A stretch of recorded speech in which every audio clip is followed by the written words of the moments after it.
오늘이 2017년 1월 1일이죠. 1월 1일 우리는 가장 이른 아침에 이 자리에 앉았네요. 며칠 전부터 저한테 누가 전화가 오더라고요. 저기 동해 신년 일출보러 가지 않겠냐고. 그래서 제가 그거 보는 게 나한테 큰 의미가 있을까요?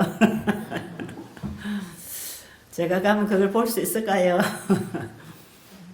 그랬는데 어저께도 우리 딸이 엄마 내일 아침에 일출 보러 갈래요? 그런데 오늘 아침에 뭔가 일찍이 뭐 콩각콩각 소리가 나서 누구냐 했더니 일출 보러 간대. 조금 전에 떠났어요. 여러분은 그 일출 보러 안 가고 왜 여기 앉아 계세요? 그래서 제 생각을 했어요. 아니 다른 날 뜨는 해하고 오늘 뜨는 해가 다르나? 왜 오늘 보러 가야 되지? 아마 새해를 맞이하면서 새해 시작하는 하루 해가 뜨는 것은 상당히 의미가 있는 것 같습니다. 많은 사람들이 지금 그쪽으로 움직이고 있는 것 같아요. 자기 있는 지역에서 가장 가까운 데로 뜨는 해를 보기 위해서 아마 많이 움직이는 것 같습니다. 그분들이 그 해를 보는 기분이 어떨까요? 어떤 분들은 거기 기도를 하겠죠. 금년에도 복 많이 내려달라고. 우리도 그분에게 기도해야 될까요? 대답 아무도 안 하시네. 우리도 뜨는 해한테 가서 기도해야 될까요? 태양신을 우리가 가서 그분에게 복 달라고 하면 복이 올까요? 저도 오늘 아침에 기도했습니다. 아침에는 각별히 새해 아침에 금년 한 해를 준비하면서 제가 기도드렸습니다. 새벽 5시에 기도하는 기도 모임이 있습니다.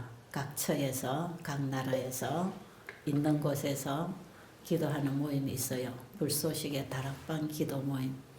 평신도들이 기도 운동을 일으키기 위해서 지금 기도하는 모임이 있는데 저도 매일 아침 5시면 그 시간 최대한 그 시간을 맞추어서 함께 그 시간에 일어나서 기도하는 사람들과 함께 기도하기 위해서 항상 그 시간을 깨고 기도로 준비를 하지요.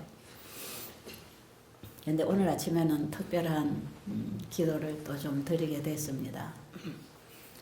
많은 사람들 그 태양을 보고 기도하기 위해서 일출을 보러 모이는데 이 새벽에 정말 우리 그리스도인들은 우리에게 필요한 모든 복이 만복이 창조주 그분께로부터 오는 것을 압니다.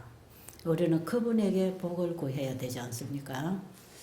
그래서 우리 그리스도인의 기도는 누구에게 드려져야 되는가?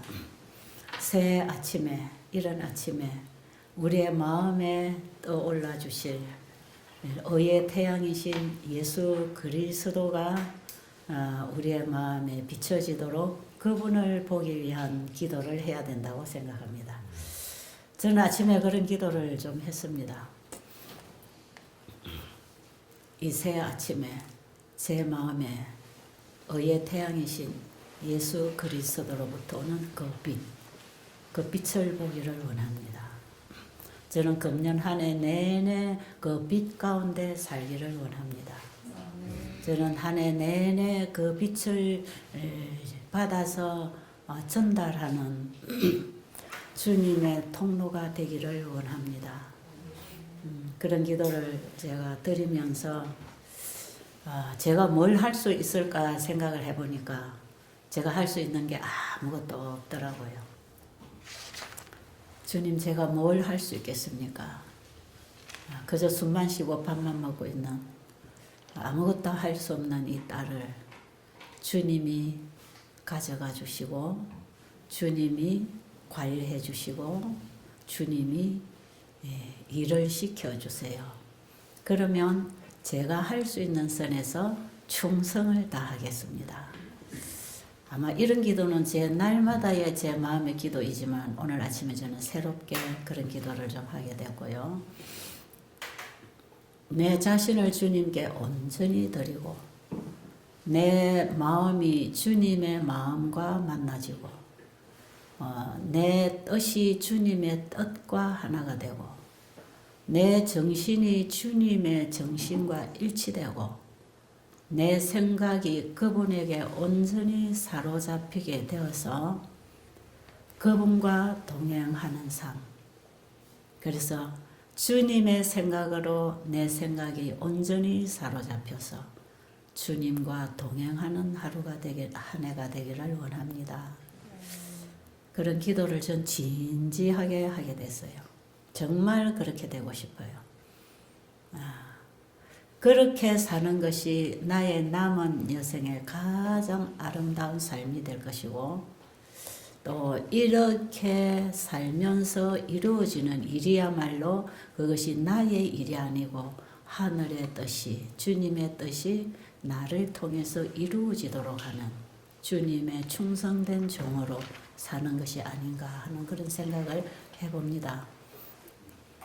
제 가족들을 위해서 기도하고 제 주변에 함께 연합하고 일하는 동력자들을 위해서 기도하고 특별히 우리 베델 수양원을 지금 찾아오신 여러분과 앞으로 찾아오실 분들을 위해서 기도하고 정말 이 불소식의 다락방 이 평신도들이 늦은 빛 성령을 받기 위하여 준비하는 이 회개운동에 이 기도 모임에 많은 분들이 성령을 구하고 성령의 불이 번져나갈 수 있도록 기도하고 저는 제 나름대로 참 기도 제목이 있습니다. 그것이 이 땅의 것을 구하는 것이 아니고 그것이 나의 개인의 소원이 아니라 하나님의 소원이 나의 소원이 되어서 이루어지게 되기를 간절히 바라는 기도.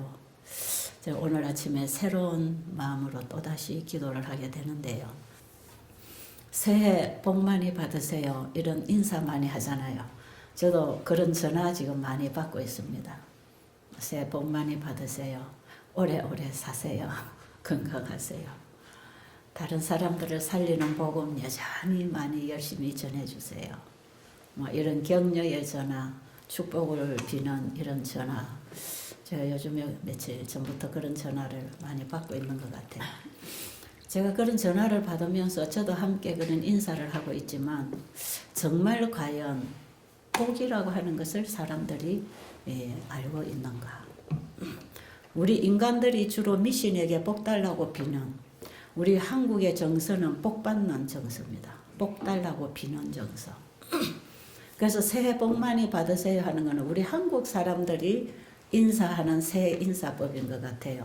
아마 다른 나라에는 다른 인사를 아마 하지 않을까 싶습니다. 어쨌든 복을 좋아하는 백성들, 우리 한국 사람들인데 그 복이 어디서 오는지 저는 그걸 알게 됐어요. 그 복이 어디서 오는가. 그러면 내 마음에 의의 태양이신 성령으로 진리로 내 안에 임하실 그 태양이 내 마음에 비추어지게 되면 복받는 길을 보게 되겠죠. 복받는 길. 그 빛이 와야 그 길이 보입니다. 말라기 4장 2절에 보면 의의 태양이 떠올라서 치료하는 광선을 바란다 그랬어요. 이 치료하는 광선은 이사야 58장에 보면 여전히 우리 안에 예수님이 임하실 때 치료의 광선이 임한다고 되어 있습니다. 거기에 성령이 임하게 되고 늦은 빛 성령이 오게 되고 우리의 마음에 참된 예배의 주인, 우리 믿음의 주인, 기도의 주인, 우리가 누구에게 기도하고 누구를 믿고 붙잡을 것인가 하는 우리의 믿음의 주가 창조주라는 사실을 알고 살고 외치는 자가 되는 것이라는 것이 이사야 58장에서 주시는 기별입니다. 그게. 자, 그러면 정말 우리가 하늘과 맞닿는 기도, 하늘의 창고 문을 여는 기도, 그렇죠? 하나님이 무한히 가지고 계시면서 우리에게 쏟아주시려고 기도로 하늘 창고 문을 열어라 그러잖아요. 그 기도는 정말 하나님이 우리에게 주시기를 간절히 바라는 그것을 구하는 기도가 되어야 되지 않겠어요? 그러면 하나님이 우리에게 주시기를 바라시는 그것이 무엇인지를 알기 위해서 우리는 진리를 깨달아야 되는 것입니다. 하나님 그분이 어떤 분이고 우리에게 무슨 말씀을 하시는지, 우리에게 어떤 길을 통해서 복을 부어주고 계시는지, 그 복을 받기 위해서는 그 복받을 길로 나가야 되지 않겠습니까? 그러니까 우리가 하나님의 복을 받는 데 있어서는 우리가 할 일이 있는데 그 복을 주시는 곳에 가서 그 복을 받기 위하여 그릇을 내드려야 되는 것입니다. 우리가 할 일은 그런 것입니다. 그래서 하나님의 복이 우리에게 임해서 우리가 누리는 것은 하나님과 우리와의 연합관계, 협력관계 속에서 이루어지는 것입니다. 우리가 저 시내에 나가서 서울이나 부산이나 시내에 나가서 우리가 시내 버스를 타기 위해서는 그 버스가 가는 종점이 어딘지를 번호가 다 붙어 있잖아요. 내가 오늘 부산 영도 종점으로 가겠다 할 때에 어느 노선에서 그 차를 기다려야 되는지, 우리가 가고 싶은 그 목적지에 가는 차가 다니는 노선이 있잖아요. 그럼 우리는 그 자리에 가서 기다리고 그 정류장에 가서 기다려야 거기서 차가 쉬면 타고 갈 거 아니겠어요? 1번 차를 타고 가야 할 종점에 내가 가야 할 목적인데 2번 차가 다니는 길에 하루 종일 서 있어도 1번 차를 탈 수가 없다 이 말이에요. 2번 차가 다니는 노선에서 그 차가 쉬어서 태워주는 그 자리에 서 있어야 2번 차를 받아 타고 2번 차 종점에 내가 갈 수가 있는 거거든요. 하나님께서 우리에게 복을 주시겠다고 하는 길이 있습니다. 이렇게 하면 복을 받는다. 그 복. 시편 1편이 복장이죠. 복. 어떻게 하면 복을 받는지. 자, 한번 볼까요? 시편 1편에. 우리가 새해에는 어떻게 하면 하늘의 복을 받고 살 것인지 한번 보겠습니다. 자, 시편 1편 좀 읽어주세요. 복 있는 사람은 악인들의 꾀를 따르지 아니하며. 자, 보세요. 복 있는 사람은, 복을 받는 사람, 복 받은 사람, 이런 사람은 뭘 한다는 겁니까? 악인의 꾀를 쫓지 아니하며, 그 다음에 죄인들의 길에 서지 아니하며. 또요. 오만한 자들의 자리에 앉지 아니하고. 오직 여호와의 율법을 즐거워하여 그의 율법을 죄하로 묵상하는. 복 있는 사람, 복을 받고 누리는 사람, 복을 받고 나누는 사람, 복 받는 사람, 복 받을 사람은 악인의 꾀를 쫓지 아니하고, 악인들이 나쁜 꾀를 부릴 때 그 꾀에 같이 따라가지 아니하고, 죄인의 길에 서지 아니하고. 죄는 뭐라 그랬지요? 죄는 불법이라고 그랬습니다. 성경에는 죄를 불의, 불법, 불신, 불선을 죄라고 정의합니다. 불법, 하나님의 법을 범하는 자리에 가지 아니하고 이 말이에요. 죄인의 길에 서지 아니하고, 또 오만한 자의 자리에 앉지 아니하고. 오만한 자의 자리에, 높은 자리에 높아지려고 하는 이런 오만한 자의 자리에, 거만한 자의 자리에 함께 자리에 앉지 아니하고, 오직 여호와의 율법을, 하나님의 말씀을 주야로 묵상하고, 그 다음 어떻게 한다 그랬죠? 주야로 묵상한다. 하나님의 말씀을 주야로 내 마음에 지킨다. 시편, 잠언 3장 1절로 보면 하나님께서 내 아들아 나의 법을 잊어버리지 말고 나의 명령으로 네 마음이 나의 법을 지키라 그랬어요. 내 아들아 내 법을 잊어버리지 말고 내 마음으로 나의 법을 지키라. 그리하면 장수하리라. 여러분, 장수하는 복도 하나님의 법을 지키는 데 있습니다. 건강 법칙을 지킬 때 건강을 얻는다고 우리가 날마다 배우고 있지 않습니까? 그죠? 그러니까 하나님의 복은 어디로부터 오는가 하면은 하나님의 말씀을 통해서 하나님이 세우신 그 법칙을 통해서 하나님이 주시려고 만들어 놓은 그 길을 통해서 하나님의 복이 오기 때문에 그 복이 오는 길이 하나님의 법이라는 것입니다. 우리가 세상의 법도 지킬 때 거기에 우리의 안전이 있지 않습니까? 그죠? 하나님의 복을 받기 위해서 하나님의 법을 지킬 때 거기에 복이 있다는 거죠. 건강 법칙을 지키는 거기에 건강이 있다는 것입니다. 영생의 말씀을 우리가 마음에 받아들이고 그 마음으로 그 말씀을 지키고 살 때 이미 우리 안에는 영생이 역사하고 시작되는 거죠. 그러니까 복 받는 길을 성경에서는 똑바로 가르쳐 주시는데 이것이 하나님의 말씀을 주야로 묵상하고 내 마음으로 지킬 때 하나님의 말씀이 내 마음에 지켜지면 내 마음에 간수되면 주야로 묵상하고 생각하고 그 말씀에 따라서 우리가 말하고 행동하고 살아가면 그것이 바로 복 받는 길이다. 신명기서에 보면은 신명기 18장에 복을 약속하신 장인데 네가 들어가도 복을 받고 나가도 복을 받고 떡반죽에도 복을 받고 어디든지 복을 받는 그 복의 약속이 어디 있나 하면 너희가 내 말을 잘 듣고 순종하면 이 말이에요.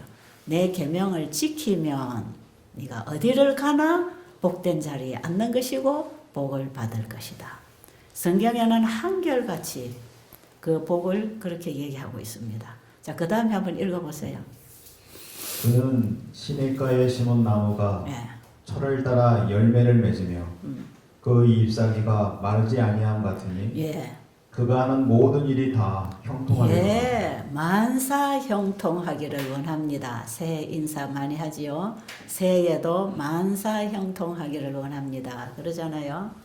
그런데 어떻게 할 때에 그렇게 된다고요? 우리가 가는 길이 형통하려면 어떻게 해야 된다고요? 악인의 길에 서지 아니하고 죄인의 길에 서지 아니하고 오만한 자리에 앉지 아니하고 하나님의 법을 주야로 묵상하고 그 말씀을 따라 행하는 자는 그 앞생애가 형통하리라. 우리의 앞길에, 우리의 가정에, 우리의 삶에, 우리가 하는 일에 형통해지려면 하나님의 법대로 하나님의 말씀대로 살아갈 때 거기에 형통함이 있다는 거죠. 그 다음에 악인들은 그렇지 아니하며 악인들은 그렇지 않으며 악인의 꾀를 쫓지 말라 그랬잖아요. 악인들은 그렇지 않으며 또요. 오직 바람에 나는 겨와 같도다. 악인들은요. 하나님의 말씀이 우리를 비춰주는 그 원칙, 중심을 떠나 있기 때문에 이 사람이 이렇다면 이렇게 쏠리고 저 사람이 저렇다면 저렇게 쏠리고 우왕좌왕 바람에 나는 겨처럼 날아다닌다는 거죠. 자기 중심, 자기가 어디다 발을 옮기고 어디 중심을 잡고 살아가야 될지 모른다는 것입니다. 그 다음에 그러므로 악인들은 심판을 견디지 못하며 예, 죄인들이 의인들의 모임에 들지 못하리로다. 예, 오직 그 다음에 무릇 의인들의 길은 여호와께서 인정하시나 악인들의 길은 망하리로다. 네, 이게 결론입니다. 복된 길을 가는 사람과 복이 없는 악인의 길, 죄인의 길에 서서 자기 자신이 하나님보다 더 높다고 생각하는 오만한 자의 자리에 앉는 자들은 결국 마지막이 어떻게 됩니까? 인생이 바람에 나는 겨처럼 목적 없는 인생을 살다가 결국에 가서는 하나님께서 인정하시지 않는 길에서 망한다는 것입니다. 이것이 마지막 결론이죠. 성경에는 우리가 살아갈 길을 분명히 제시하고 있고 어떻게 하면 복을 받는지 분명히 가르쳐주고 있고 그 복된 길을 우리가 갈 때에 우리가 도달할 지점이 어디냐 하면 그것이 영생이라고 합니다. 시편 133편 한번 읽어보세요. 보라, 형제가 연합하여 동거함이 어찌 그리 선하고 아름다운고. 머리에 있는 보배로운 기름이 수염 곧 아론의 수염에 흘러서 그의 옷깃까지 내림 같고 헐몬의 이슬이 시온의 산들에 내림 같도다. 거기서 여호와께서 복을 명령하셨나니 여기서 복을 명령하시나니 곧 영생이로다. 곧 영생이로다. 형제가 서로 동거하여 연합함이 어찌 그리 선하고 아름다운고. 여러분, 형제가 의좋게 사는 거, 우리가 이 세상의 사람들도 형제들이 의좋게 사는 거 아름답잖아요. 그런데 우리 성경에서는 그것이 물론 포함되겠지만 거기에서는 형제들이 서로 동거하여 연합한다고 하는 것은 하나님의 뜻대로 사는 자들이 형제요, 부모요, 자매라고 그랬잖아요. 하나님의 말씀으로 주님 중심으로 하나가 될 때 이것이 바로 빛이 되는 것이고, 의의 태양이신 예수님 그분을 중심으로, 그 예수님을 중심으로 우리의 마음에 그분을 받아들이고 그분의 뜻과 만나고 그분의 생각과 만났을 때 형제가 얼마가 되든지 그것이 서로 연합해서 동거하고 살아가는 그 모습이 얼마나 아름다운지, 여기에는 성령의 기름이 흐른다는 것이, 여기는 은혜의 기름, 생명의 기름이 흘러나가는, 여기에 이걸 통해서 여기서 영생이 우리에게 허락됐다 이 말이죠. 그래서 영생의 복까지도 우리는 의의 태양이신 예수님 중심으로, 그분의 의의 태양이신 진리의 빛이 내 안에 밝히 비춰줄 때 우리가 진리와 비진리를 분별할 수 있고 선과 악을 분별할 수 있어서 악인의 꾀에 빠지지 아니하고 죄인의 길을 따라가지 아니하고 내가 잘났다고 하는 자고하는 마음도 없고 오직 우리의 마음에 그분의 말씀을 주야로 간직해서 그분의 말씀을 따라 먹고 마시고 살아가는 그 일 속에는 가족이 2명이든 10명이든 100명이든 연합이 이루어진단 말이에요. 주님 중심으로, 하나님 말씀 중심으로 연합이 이루어질 때 온 가족이 하나로 움직일 수 있는데, 이것을 통일성 가운데 다양성이라고 하는 것입니다. 우리의 마음에 진리의 영이, 내 안에 성령의 빛이 진리를 비추어서 주님의 말씀을 따라 우리가 움직이고 말하고 먹고 살아갈 때 가족이 몇 명이든지 우리 형제가 얼마나 되든지 다 주님 중심으로 가족이 되고 형제가 되어서 서로 연합하고 살아갈 때 이것이 하나님 앞에 영광이 되는 것이고, 이 길에만 형통함이 보장되어 있고 여기에 영생이 허락되어 있고, 제가 그동안에 계속해서 여러분들에게 건강 강의와 복음 강의를 전해드릴 때 이런 본질을 깔고 여러분들에게 계속 얘기해드리는 거 아니겠어요? 우리가 하나님의 말씀으로 돌아갈 때 하나님의 말씀이 우리의 마음에 받아들여진 바 되면 그때부터는 내 고집, 내 생각, 내 계획은 포기되고 하나님의 뜻과 생각과 일치하는 삶을 살아가는데 그것이 믿음으로 말미암는 의이다. 이것이 바로 순종이다. 이것이 우리의 신앙이다 하는 것을 제가 시간마다 부분적으로 풀어서 여러분들에게 계속 설명을 해드리고 있는 내용입니다. 우리가 성경을 자세히 들여다보면요, 다 그렇게 고리가 걸려 나갑니다. 죄라고 하는 것, 하늘에서부터 죄라고 하는 것이 하나님에 대한 신앙을 파괴하는 거죠. 하나님에 대한 믿음을 파괴하는 것. 그래서 하나님의 말씀을 불순종하게 하는 것. 그래서 피조물들이 하나님과 분리되어서 사망하도록 하나님과 피조물, 창조주와 피조물의 관계를 끊어놓는 것. 그래서 그 피조물들의 관심과 신앙과 순종을 사단 자신에게로 돌려나가는 것. 이게 태초에부터 사단이 와서 악인의 꾀를 쫓지 말라고 했는데 이 사단이 악인의 꾀를 부려가지고 인류들을 자기에게로 끌어가는 겁니다. 죄의 길로 가게 만드는 것이죠. 여기서부터 우리 인간에게 죽음이라는 것, 고통이라는 게 찾아오게 된 것이란 말이에요.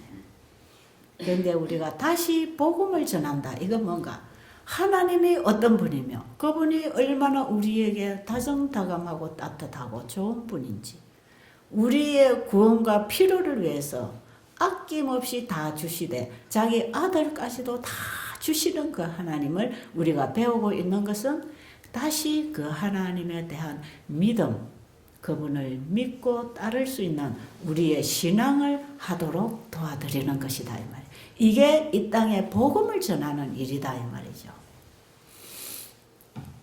그래서 이 복음을 전한다고 할 때, 전도를 한다, 선교사가 된다 할 때에 그냥 어디 가서 설교를 잘 한다, 설교를 유식하게 잘했다, 야 오늘 많은 거 배웠다, 오늘 감동받았다, 이런 게 중요한 게 아니고 하나님이 어떤 분인지, 하나님과 그의 보내신 자 예수 그리스도가 어떤 분인지를 우리가 알고 깨닫고 그분에 대한 믿음을 갖게 되어서 그분을 영접하고 그분 안에 살아갈 수 있도록 사람들로 하여금 사단이 주관하던 우리의 마음에 하나님 창조주 그분이 내 안에 영접되도록 좌정하시도록 그 믿음을 갖도록 그분을 소개해 주는 것.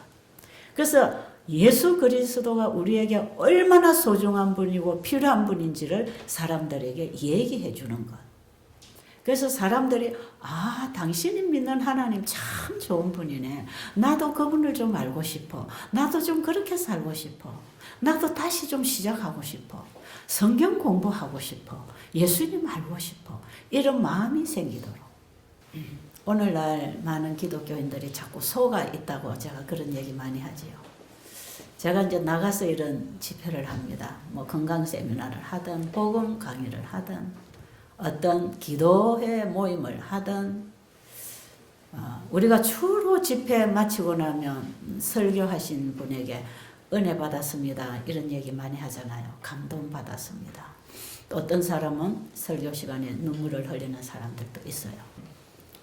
근데 제가 서두에 그런 얘기들을 합니다. 집회 시작하면서 여러분 이번 집회에 제 설교를 듣고 은혜 받았습니다 하는 그런 인사, 저는 그런 거 받는 거 별로 원치 않습니다. 여러분 이번 집회가 은혜 받고 끝나는 그런 집회가 되면은 여전히 되돌아가서 제자리 걸음밖에 안 됩니다. 그 은혜 받은 것은 교회 문 밖에 나가면 벌써 소멸돼 버리고 누군가가 가다가 나를 한번 자존심 상하는 말로 툭 쳐버리면 은혜 그거 온데간데 없이 다 사라집니다. 그렇지 않던가요? 감동받고 눈물 흘리고 은혜 받고 그거 우리의 신앙은 거기에 머물러 있으면 절대로 안 됩니다. 이번 집회 기간을 통해서 여러분은 뭔가 자신의 문제를 봐야 됩니다. 자신의 문제를 파악을 하고 내가 어디서부터 잘못됐고 내가 어디서부터 빗나가 있는지 내 신앙이 지금 어떻게 되어 있는지 분명하게 비춰지는 하나님의 말씀을 통해서 여러분의 자신을 한번 점검하고 검증해서 이번에 자신을 바른 진리 위에 말씀 위에 예수 그리스도의 반석에 바로 설 수 있도록 여러분 자신을 이번에 살피고 확인하고 검증해서 버릴 것은 버리고 잡을 것은 잡아서 바로 세우는 그런 기회가 되기를 간절히 바랍니다. 제가 그런 말을 하고 제가 집회를 시작하는 때가 들어 있어요. 그래서 우리가 지금까지 설교를 듣고 지금까지 성경을 읽고 지금까지 뭔가 내가 신앙을 하는 것처럼 살아왔지만 이번 기간을 통해서 우리가 다시 새롭게 말씀으로 들어가서 하나님이 뭐라고 말씀하셨는가를 확실하게 우리가 붙잡게 될 때는 은혜 받았습니다 이런 말을 하는 게 아니고 아하 이제 깨달았습니다 아하 하는 탄성이 나와야 된다. 이거였구나. 바로 이거였구나. 어제 우리 간증하신 그 선생님이 그걸 느끼셨다고 하는 것 같아요. 저는 그분의 어제 간증을 들으면서 저분이 가슴 속에 받은 건 참 많은 것 같아요. 그게 이제 막 감동이 되고 가슴에 뭔가 벅차고 뭔가 이게 맞구나 이게 옳구나 막 이런 걸 사석에서 많이 고백을 하고 계신다 소리를 제가 들었어요. 어제 아마 간증을 시키신 것 같은데 그분이 간증하는 소리를 제가 가만히 들으면서 저분들이 가슴에 받아들인 건 많지만 표현하는 언어를 찾지 못하고 있구나. 이제 그걸 알았습니다. 우리가 세상에서 유식하게 말하는 그 언어가 하나님의 사랑과 진리를 깨달아 표현하기에는 상당히 부족합니다. 잘 안 됩니다. 그래서 하나님의 은혜를 그 받은 깨달음, 진리를 표현해서 전달하는 언어가 좀 다릅니다. 좀 달라요. 저분은 전혀 신앙을 안 하신 분이에요. 지금 아마 연세가 60이 넘으신 것 같아요. 그렇습니까? 그래요? 예, 올해 몇이세요?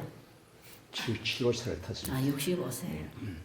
뭐 교회 한 번인가 가보셨다고 하는데 아직 신앙을 별로 접한 분이 아니에요. 그러니까 이 세상에서는 말씀도 잘하시고 잘 사시는 분 같은데 이 하나님 주신 은혜를 하나님의 은혜대로 용어를 사용하려고 하니까 그 용어가 잘 안 나오는 거죠. 그렇죠? 예. 그러신 것 같아요. 제가 다 이해했습니다. 예, 이게 하늘의 언어를 표현하는 말씨, 정서 이런 게 잘 다릅니다. 이게 금방 표현이 잘 안 되죠. 그러나 그분의 가슴 속에 뭔가를 하나 잡았구나. 뭘 잡았는가? 아하, 이게 됐다는 거죠. 아하, 이런 거구나. 저는 이게 중요하다고 생각합니다. 우리가 한평생 인생을 살아가면서 한평생 교회를 다니면서 아하 하는 이게 없단 말이에요. 자기의 깨달음이 없단 말이에요. 자기 것이 없단 말이에요. 그래서 제가 어느 곳에 가서 연말 기도 주간을 이제 일주일간 집회를 하게 됐어요. 제가 여전히 그런 얘기를 하면서 집회를 했습니다. 그래서 이분들이 마지막 날 마치는 날 간증을 하시더라고. 몇 분들이 나오셔서 간증을 하시는데 안실학교 시간에 어느 한 집사님 그러시대요. 내가 지금까지 수십 년 신앙생활 했는데 착각하고 있었다. 착각했다. 나 이렇게 믿고 살면 되는 줄 알았다. 근데 너무나 착각 속에 빠져 있었다. 그분은 참 헌신 많이 하고 봉사 많이 하고 신앙생활을 나름 충실히 잘하는 분이에요. 아주 성실한 분이에요. 제가 그분이 어떠냐고 물어봤어요. 나중에 어떤 분이. 참 저분은 열심히 봉사하고 신앙 잘하시는 분이에요. 그런데 자기가 지금까지 뭔가 자기 신앙에 착각하고 있었다는 거죠. 이렇게 열심히 하면 되는 줄 알았다는 거죠. 신앙은 이렇게 열심히 봉사하고 사랑을 베풀고 이렇게 하는 게 신앙인 줄 알았다는 거죠. 그런데 그 모든 봉사 속에 내 자아가 묻어나갈 때, 자기 사랑의 정신이 묻어나갈 때, 그건 다 죄라는 것입니다. 그래서 사랑이 의가 되기도 하고 사랑이 죄가 되기도 한다. 자, 그런 말을 들어 하죠. 무조건 사랑하면 그게 잘하는 걸 친절하고 사랑하면 이게 다 의인 줄을 알고 있는데요. 하나님께로부터 온 사랑이 나를 통과해서 나갈 때만 그게 의입니다. 그걸 믿음으로 말미암은 의라고 합니다. 그런데 그 하나님께로부터 오는 사랑을 받기 위하여 나를 포기하고 나를 겸손한 자리에 통회하는 자리에 내려놓지 아니하고 그냥 내 안에 조금 얻어먹은 감동, 감정 그걸 가지고 조금 이웃에게 친절하게 은혜스럽게 대했다고 하자. 결국은 그것은 내 자아가 포기되지 않은 상태에서 나의 덕망을 세우기 위해서 인기를 얻기 위해서 성도 간의 신뢰를 쌓기 위해서 내 믿음을 드러내기 위해서 베푸는 봉사와 사랑, 친절이 있을 수 있고 때로는 이렇게 하면 이제 이것이 세상에 빛이 되는 거라고 생각하고 구원도 한 자리 이걸로 따는 걸로 생각할 수가 있다 이 말이죠. 성경에 우리에게 주시는 복음, 그 복음을 믿고 받아들여서 복음 안에서 믿음으로 오직 의인은 믿음으로 말미암아 산다고 하는 그 의인의 삶은 나라고 하는 존재는 없어지고 예수님이 내 안에 주인이 되어서 예수님이 내 마음을 지켜서 내 생각을 주관하시고 내 뜻, 내 계획, 내 정신을 온전히 그분이 사로잡아서 내 마음에 소원을 두고 행하게 하시는 그분의 사역에 의하여 살아가는 삶. 이게 복받는 삶이고 영생을 얻는 삶이고 이렇게 살아가는 사람을 의인이라고 그럽니다. 의인.